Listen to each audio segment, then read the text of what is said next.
गौरव को ये नहीं पता, बेचारे गौरव को ये नहीं पता कि जब आप किसी से संघर्ष किए थे, जब आप किसी से लड़े थे, या जब आपका एक डिफरेंट पॉइंट ऑफ व्यू था, जब आप टास्क के अंदर actually Bashir and all team के अपोजिट खड़े होकर के कुछ टैक्टिक्स प्लानिंग्स कर रहे थे, तो तब आप बहुत बेहतर जा रहे थे और हम सबको आपके अंदर एक विनर की झलक दिख रही थी। हम सबको ये भी दिख रहा था कि ओ भाई, ये गौरव तो वन सोलो खेलने वाला है, वन मैन आर्मी है, ये किसी से दब नहीं रहा, ये किसी की सुन नहीं रहा।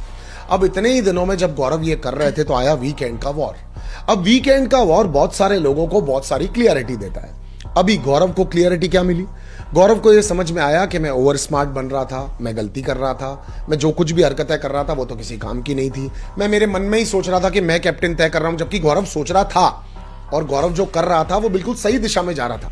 लेकिन वीकेंड का वॉर पर आकर के सलमान सर ने यह बताया कि ओवर स्मार्ट बन रहा है, जबरदस्ती में लड़ रहा है, बेवकूफों वाली हरकतें कर रहा है, इसका कोई पॉइंट ऑफ व्यू ज्यादा काम का है नहीं। वो आदमी प्लॉट पर था, एक्चुअली ऑडियंस को पसंद भी आ रहा था गौरव, लेकिन बिग बॉस ने क्या किया? बेड़ा गर्क। शायद बिग बॉस एक्सपेरिमेंट करके गौरव को और निखारना चाह रहे होंगे, या फिर गौरव के अंदर से एक नई पर्सनैलिटी बाहर निकालना चाह रहे होंगे, लेकिन उस पर्सनैलिटी का हुआ क्या?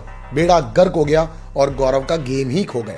अब गौरव मुझे घर के अंदर वापस से एक बार फरहाना के कहने पर और वीकेंड का वॉर के एक्सपीरियंस के बाद में जिशान के साथ में आइडिया लेते हुए दिख रहे होते हैं, डिस्कस करते हुए दिख रहे होते हैं कि भैया हम सही दिशा में जा रहे हैं, नहीं जा रहे हैं।